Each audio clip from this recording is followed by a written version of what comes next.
'Cause my demons tied me down with silk chains wrapped around my soul. It seems so obvious that I should put an Halo guys, balik lagi ke channel CJM dan balik juga ke pembahasan Premier League. Gue bakal bahas pekan ke-21 di video kali ini.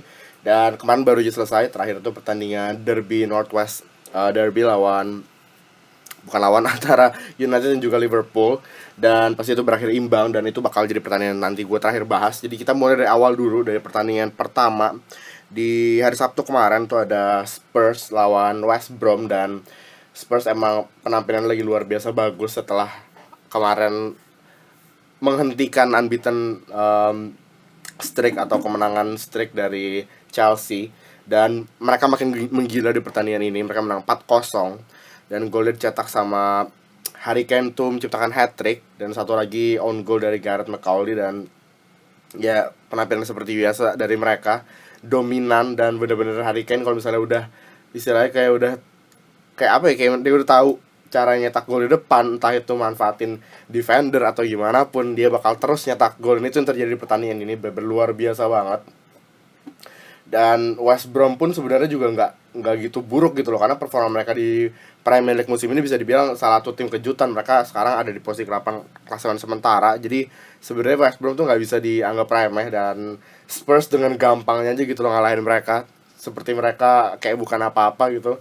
Dan sekarang Spurs ada di posisi kedua klasemen sementara. Pasti mereka naik setelah Liverpool harus imbang sama United, terus juga City kalah. Jadi pokoknya benar-benar ini istilahnya kayak minggu yang bagus banget buat tim-tim asal London, dan gue bakal nanti bahas selanjutnya juga. Oke, next itu adalah pertandingan antara Burnley dan juga Southampton, dan ini juga salah satu kemenangan yang mengejutkan buat Burnley karena mereka berhasil menang 1-0. Dan tebak gol dicetak sama siapa? Ya, Joey Barton, pemain yang penuh kontroversi dan baru aja di sign sama Burnley di bursa transfer ini berapa minggu lalu, kalau nggak salah, berapa hari lalu bahkan. Dan langsung nyetak gol free kick untuk Southampton, benar-benar luar biasa. Dan kalian tahu sendiri Southampton itu adalah tim yang memiliki salah satu pertahanan terkuat di Premier League. Tapi emang ada aja pertandingan kayak gini dimana tim yang di atas kertas lebih lemah daripada Southampton bisa mengalahkan mereka. Dan ini bisa dibilang kayak apa ya, kayak kelemahan Southampton sih, karena mereka nggak konsisten banget, dan itu yang menyebabkan mereka ada di posisi ke-13 klasemen sementara saat ini. Ini mungkin itu adalah sesuatu yang benar harus dibenahi sama Claude Puel, pelatih mereka. Dan mereka juga udah kalah di 4 pertandingan terakhir. Di 5 pertandingan terakhir mereka baru dapat 1 kemenangan. Jadi itu pasti sesuatu yang buruk gitu loh, bukan hal yang bagus. Dan kalau mereka kayak gini terus, mereka bisa bukan nggak mungkin, mereka bisa ada di jurang degradasi musim ini, karena mereka ada di posisi ke 13 tuh bedanya cuman kayak dikit banget. Mereka cuma beda poin mereka itu sekarang 24, dan poin Hull City yang ada di zona degradasi adalah 16. Jadi kayak cuman beda berapa poin tuh? 8 poin jaraknya antara dua tim ini. Jadi nggak jauh gitu loh. Jadi mereka harus hati-hati, karena kalian tahu sendiri Premier League seperti apa persaingannya, super duper ketat. Dan selanjutnya adalah Hull City yang akhirnya berhasil menang 3-1 atas Bournemouth, dan ini juga kemenangan yang menurut gue penting banget. Ini harus didapetin banget dari Bournemouth, walaupun emang Bournemouth tuh salah satu tim yang juga apa ya, kayak istilahnya performa mereka bagus banget, khususnya waktu itu nahan imbang Arsenal 3-3 segala macam. Pokoknya performa mereka tuh lagi bagus. Tapi Hull City dengan hebatnya Abel Hernandez luar biasa sih, nyetak brace, dan atau lagi on goal dari Tyrone Mings. Bahkan mereka sebenarnya sempat unggul dulu di menit ketiga lewat penaltinya Junior Stanislas, tapi setelah halftime 1-1 skornya, mereka harus kebobolan 2 gol lagi di babak kedua, dan itu yang bikin mereka kalah. Dan ini merupakan debut dari pelatih mereka, Marco Silva tuh siapa ya namanya, gue lupa deh, kayak Marco Silva bener deh. Itu debut dari pelatih mereka dan langsung mendapatkan kemenangan. Jadi mungkin ini kayak apa ya, tanda positif buat Bournemouth, karena pastinya dengan pelatih baru, mereka juga pemain utamanya dikit banget yang fit, main senior khususnya. Jadi itu mungkin bisa jadi pertanda bagus untuk musim mereka, karena mereka sekarang poinnya sama kayak Crystal Palace yang ada di luar zona degradasi, posisi 17, 16 poin sama-sama mereka kumpulkan. Jadi kalau misalnya mereka bisa, ya tapi Hull City bisa lawan Chelsea sih. Jadi gue gak bisa ngomong banyak, tapi yang jelas kalau misalnya mereka bisa dapetin poin-poin kayak gini, 3 poin dari tim yang emang sebenarnya mereka bisa kalahkan gitu loh, tim-tim papan bawah atau mid table Premier League, mereka bisa mungkin aman dari zona degradasi. Karena menurut gue Hull juga kayak mereka istilahnya kayak apa ya, pihak manajemen klub juga menunjukkan bahwa mereka pengen bertahan di Premier dan mereka serius gitu loh, dengan mendatangkan dua pemain baru. Salah satunya adalah Omar Nias, mantan main Everton. Jadi istilahnya ya itu yang nunjukin bahwa mereka at least ada usaha buat mempertahankan posisi di Premier League gitu, dan itu hal yang bagus pastinya. Jadi kita tunggu aja gimana Hull City bisa melewati zona degradasi, jurang degradasi musim ini. Dan pertandingan selanjutnya adalah Stoke City yang berhasil menang away di kandang Sunderland 3-1. Hasil yang lumayan bagus untuk Stoke, dan bintangnya pada pertandingan ini adalah Marco Arnautovic, pastinya nyetak 2 gol dalam waktu 7 menit, di menit 15 dan juga 22. Dan di menit ke-34 Peter Crouch juga nyetak gol untuk memastikan istilahnya keunggulan 3-0 di babak pertama untuk Stoke, sebelum akhirnya Jermaine Defoe di menit ke-40 nyetak gol untuk Sunderland, tapi pastinya nggak cukup kan, cuma 1 gol. Dan di pertandingan ini juga Adnan Januzaj main untuk Sunderland. Terus padahal sebenarnya Sunderland tuh line-up kalau dilihat-lihat oke loh. Kayak mereka punya beberapa mantan main MU, ada Donald Love, ada O'Shea pastinya, terus juga ada Jack Rodwell yang menurut gue underrated di real life. Terus ada juga Borini, Adnan Januzaj, ada Jermaine Defoe di depan yang merupakan salah satu striker yang istilahnya kayak yang mencetak gol terus buat Sunderland gitu loh. Dan kayak berapa puluh persen dari golnya Sunderland tuh nyetak cuman Jermaine Defoe. Jadi mereka udah terbukti terlalu istilahnya berpegang pada performa Defoe. Kalau misalnya Defoe gagal nyetak gol, ya udah mereka bakal main buruk gitu aja loh. Jadi benar-benar ini menurut gua Stoke harus Sunderland maksud gua harus coba untuk pengganti Defoe harus dicari mungkin, karena pasti kalian tahu sendiri Jermaine Defoe nggak muda lagi. Dia adalah striker veteran, dan kalau misalnya kayak gini terus itu bisa gawat, karena ya bahkan mungkin Defoe udah memikirkan untuk hijrah ke mungkin klub lain atau ke liga lain, karena ya dia udah ada di penghujung karirnya gitu loh. Jadi mungkin nggak lama lagi dia bakal pindah dari Sunderland. Dan yang pasti Sunderland juga sekarang masih berkutat di zona degradasi, di posisi keberapa nih Sunderland? Sunderland itu ada di posisi ke-19 di bawah Hull City, beda 1 poin doang sih. Dan mereka sama poinnya dengan Swansea yang ada di juru kunci di posisi ke-20 dengan 15 poin. Cuman beda goal difference doang, mereka minus 20 dan Swansea minus 26. Jadi mereka juga salah satu tim yang emang gak aman sepanjang musim ini. Dan mereka juga formnya di 5 pertandingan terakhir buruk, 3 kalahan, 1 hasil imbang, dan 1 kemenangan doang. Jadi benar-benar sesuatu harus dibenahi pastinya di Sunderland. Dan gue gak ngerti kenapa David Moyes masih bisa bertahan di situ, karena ajaib juga sih. Karena Sunderland ya benar-benar performanya buruk banget di paruh pertama musim ini khususnya. Dan mereka mungkin butuh perombakan segera kalau misalnya gak mau turun ke Championship, ke divisi bawah. Jadi entah itu dengan cara mencat David Moyes atau dengan cara datangin main lagi di bursa transfer musim dingin ini. Tapi yang jelas menurut gue mendatangkan main sih bukan opsi yang tepat, karena mereka sebenarnya udah punya banyak main bagus gitu loh. Mereka udah melakukan pekerjaan yang baik di summer kemarin, di bursa transfer musim panas kemarin, dengan datangin beberapa pemain secara pinjaman ataupun permanen. Dan pemain-pemain itu bukan pemain sembarangan gitu loh. Kayak contohnya Adnan Januzaj itu menurut gue pemain muda yang berpotensial dan pemain yang bagus banget gitu. Cuman entah kenapa emang ya kayak secara satu unit mereka tuh, gue gak ngerti lah apa yang salah sama mereka. Tapi yang jelas sebenarnya gue bisa ngelihat Sunderland bisa lebih tinggi gitu posisinya, cuman gue gak ngerti apa yang salah. Dan kita lanjut aja sekarang ke mana nih pertandingan selanjutnya. Itu ada Swansea lawan Arsenal. Dan lagi-lagi kemenangan besar untuk tim asal London Utara ini, Arsenal 4-0 loh, gila bener-bener. Walaupun 2 gol Arsenal ini merupakan own goal dari Swansea, tapi ya 4-0 tetap 4-0 sih. Oliver Giroud nyetak gol, Alexis Sanchez nyetak gol, dan ini kayak ya emang udah tipikal Arsenal. Di babak pertama mereka cuma nyetak 1 gol lewat Giroud, dan di babak kedua mereka menggila. Dan ini yang gue lihat performa Alex Iwobi benar-benar luar biasa bagus banget. Dia main di sisi kanan di midfield three kita. Ada Sanchez di kiri, Ozil di tengah, dan di kanan ada Alex Iwobi, dan benar-benar performa dia menurut gue luar biasa bagus. Iwobi udah terlihat seperti pemain kayak usia 25 tahun, 26 tahun loh, sumpah. Padahal dia masih kayak muda banget, tapi dia udah kelihatan PD-nya itu, dan dengan cara-cara dia dribble bola, cara-cara dia kayak passing bola, itu tuh kelihatan banget kalau dia tuh udah matang sih menurut gue. Dan ini pastinya hal yang bagus banget buat Arsenal, karena ya Arsenal emang terkenal dengan main-main mudanya yang luar biasa bagus, dan menurut gue Iwobi ini udah generasi selanjutnya lagi. Jadi itu pasti hal yang bagus. Dan kemarin juga Gabriel masih main di sisi kanan pastinya, di posisi right back dengan Mustafin Koscielny di tengah. Tapi yang jelas emang kita jauh lebih unggul daripada Swansea, dan bahkan Danny Welbeck juga sempat masuk bersama dengan Lucas Perez di menit ke-79.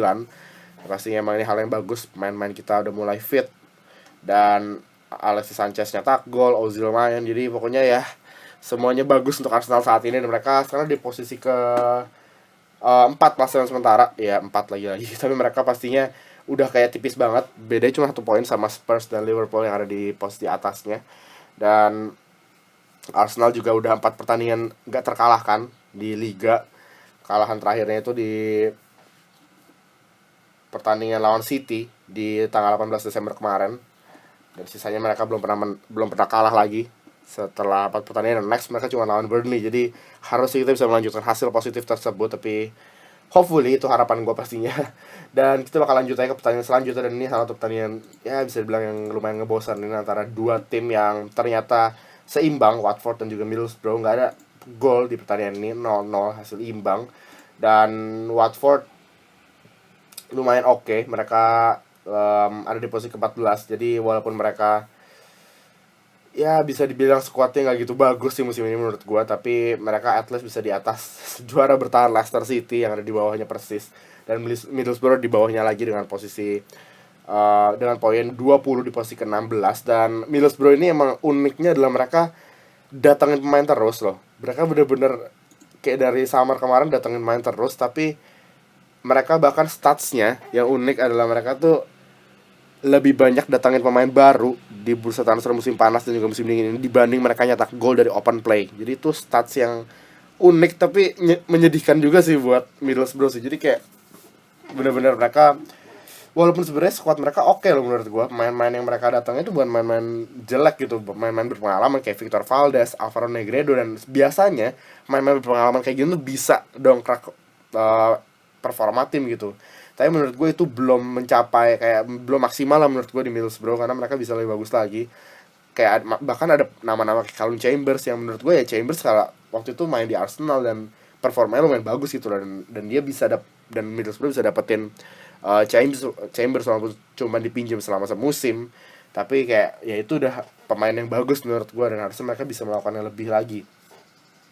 Dan untuk Watford ya tipikal Watford, mengandalkan Troy Deeney di depan. Terus ada juga kemarin Okaka main, bahkan mereka main pakai 3 penyerang, ada Doucouré juga main di sana. Jadi mereka sebenarnya main lumayan menyerang sih, cuman emang seret aja pertandingannya, dan akhirnya harus berakhir dengan skor 0-0.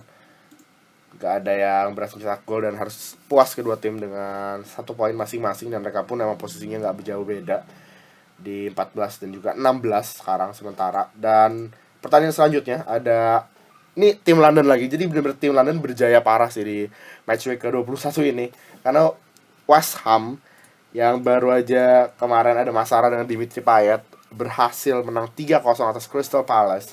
Dan 3 gol ini menurutnya dicetak di babak kedua, menit ke-68 oleh Sofian Feghouli, menit ke-79 oleh Andy Carroll, dan juga Manuel Lanzini mencetak gol terakhir West Ham di menit ke-86. Dan yang luar biasa adalah ini merupakan hat-trick assist dari Michail Antonio. Jadi 3-3-nya ini merupakan assist dari Antonio, dan ini pasti kayak pencapaian luar biasa banget sih buat Antonio. Nggak nyetak hat-trick dari gol, tapi nyetak hat-trick dari assist, dan menurut gue itu luar biasa sih. Karena ya Antonio merupakan salah satu pemain terbaik West Ham menurut gue. West Ham beruntung banget punya dia. Dan ya Crystal Palace, Big Sam menelan kekalahan besar, dan gue gak ngerti juga Crystal Palace juga ini salah satu tim yang menurut gue punya squad bagus loh. Bahkan mereka punya striker sekelas Christian Benteke di depan, dan mereka bisa gak nyetak gol di pertandingan kayak gini.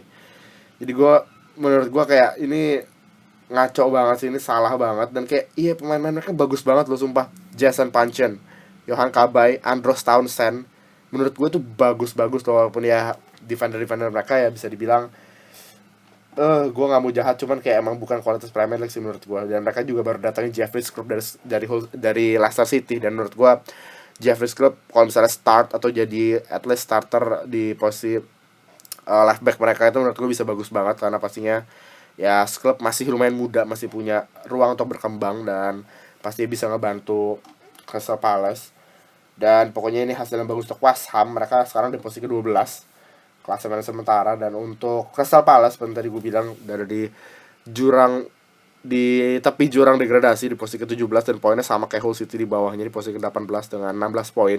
Mereka cuma unggul goal difference. Dan ya Crystal Palace juga kayak udah bisa dibilang salah satu tim yang calon degradasi sih, karena ya mereka poinnya mirip-mirip sama 3 tim lainnya ada di yang udah di zona degradasi saat ini.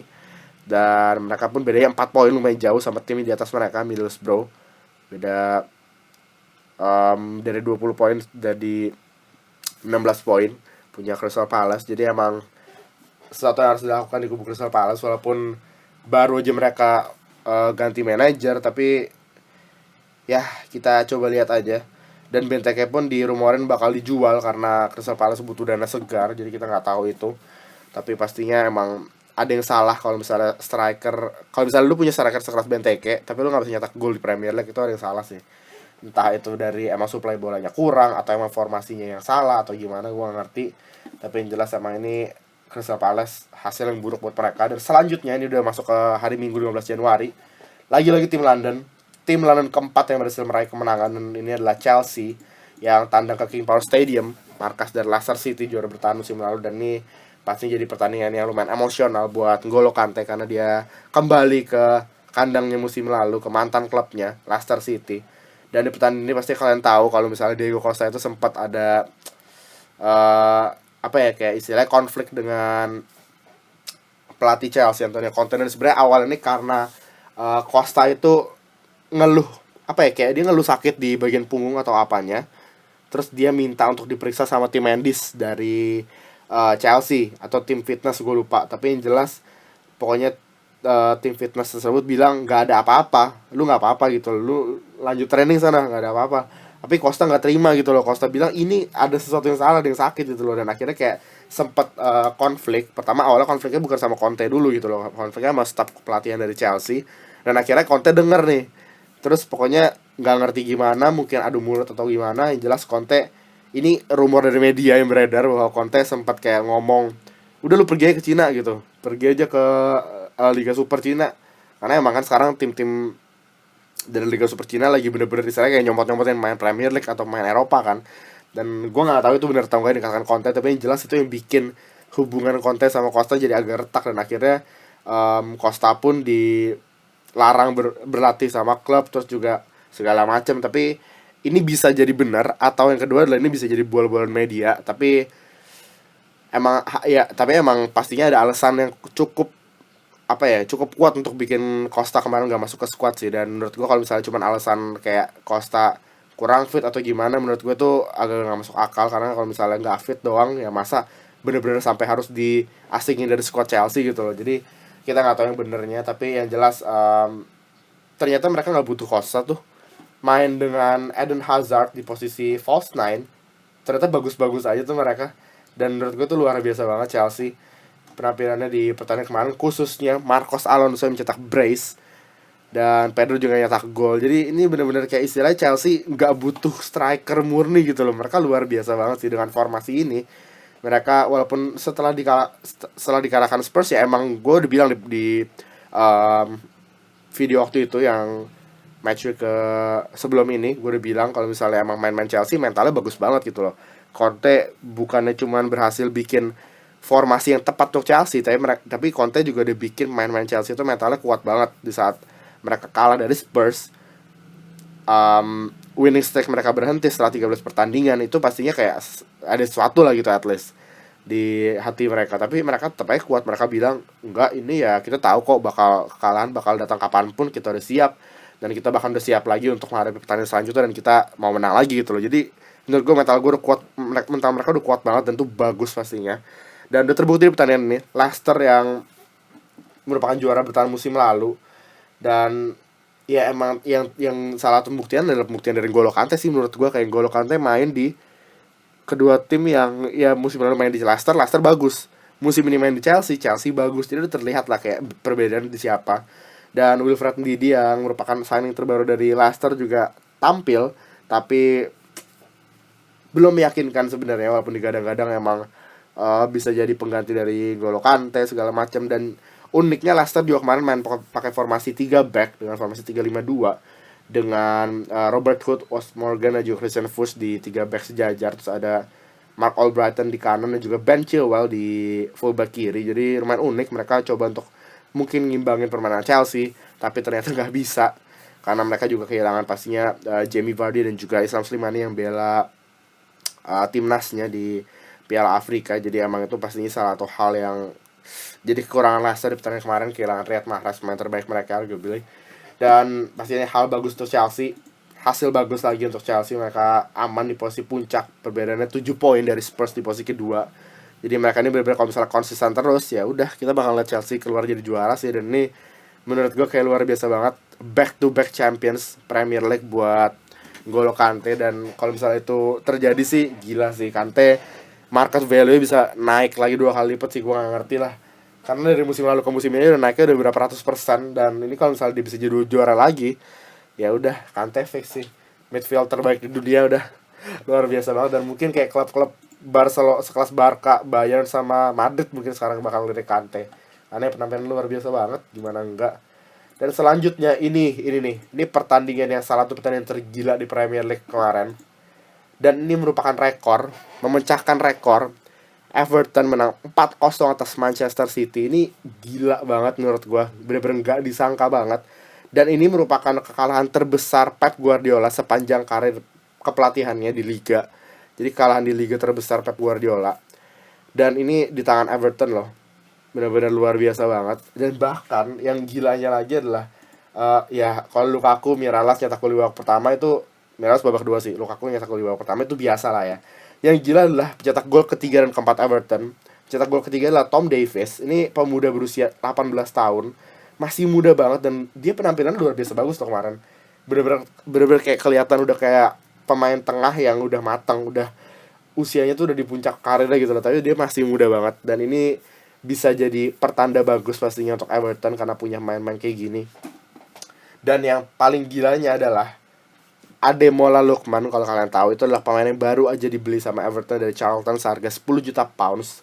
Dan dia langsung nyetak gol. Dia baru masuk ke menit ke-90. 94 menit ke-94 di Juru Time langsung nyetak gol debutnya untuk Everton. Jadi ini kurang gila apa. Dan di pertandingan lawan Manchester City pula dia nyetak golnya.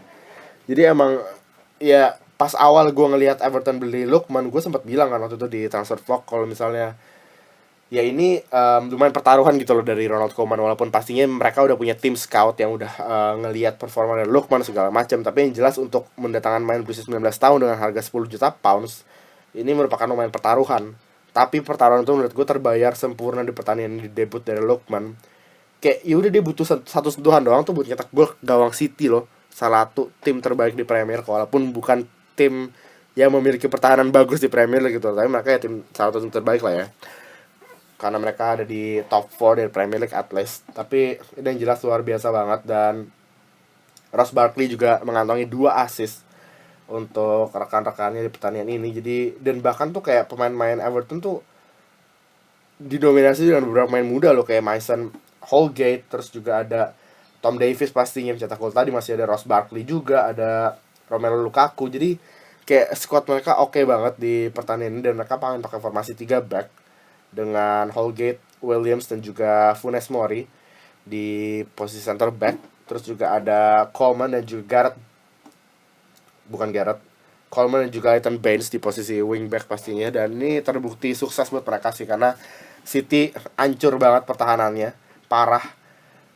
Entah defender City itu ngapain, tapi yang jelas ini emang sebenarnya sih udah jadi masalah City dari awal musim sih. Cuman kayak ketutup aja gitu loh, ketutup dengan performa mereka, performa striker mereka, performa pemain tengah mereka yang benar-benar bagus. Tapi sekarang ini udah benar-benar jadi masalah. Dan gue yakin banget Pep Guardiola yang kelihatan frustrasi beberapa minggu lalu bakal makin frustasi sih gara-gara ini, karena ya mereka butuh banget fullback sih menurut gue, karena itu yang salah di kubu dari City.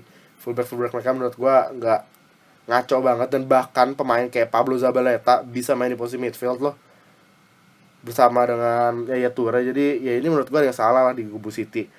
Entah mereka kurang pemain atau Pep kayak salah nilai pemain untuk main di posisi mana. Tapi yang jelas ini kalian telak kayak gini ya harus mereka benar-benar, kalau mereka punya mental kuat, mereka bisa bounce back. Tapi kita lihat nanti di pertandingan selanjutnya seperti apa. Karena City sekarang juga masih ada di posisi ke 5, jadi at least masih oke lah, masih ada di top 5. Walaupun emang udah mau dikejar sama United. Dan ini yang bakal kita bahas di pertandingan selanjutnya. United menang lawan Liverpool. Enggak. United seri, anjir gue ngomong apa sumpah. Maaf, pasti United seri. United berhasil menggagalkan kemenangan Liverpool di Old Trafford. Ya siapa lagi kalau bukan the God of Manchester, Zlatan Ibrahimovic, yang mencetak gol di menit ke-80-an untuk menggagalkan gol yang udah dicetak James Milner dari titik putih di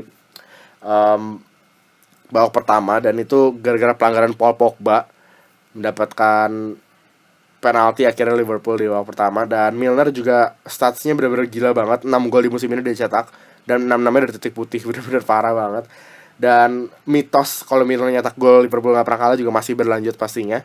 Dan ini kayak Mourinho sendiri bilang di pertandingan di interview setelah pertandingan, dia ngomong kalau misalnya pertandingan ini kurang kualitas, kedua tim sebenarnya punya kualitas lebih untuk melakukan sesuatu tapi mereka nggak nunjukin itu. Tapi at least ini untuk pertandingan sekelas derby kata Mourinho udah lumayan exciting dan udah entertaining, jadi pasti itu hal yang bagus.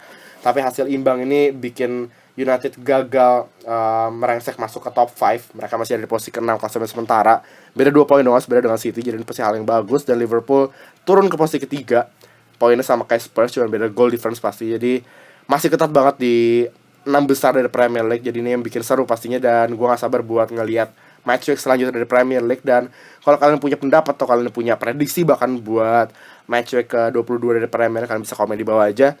Dan kayaknya itu aja buat pembahasan gue di match week ke-21 ini. Thanks for watching, don't forget to like, subscribe, and I'll see you on the next one.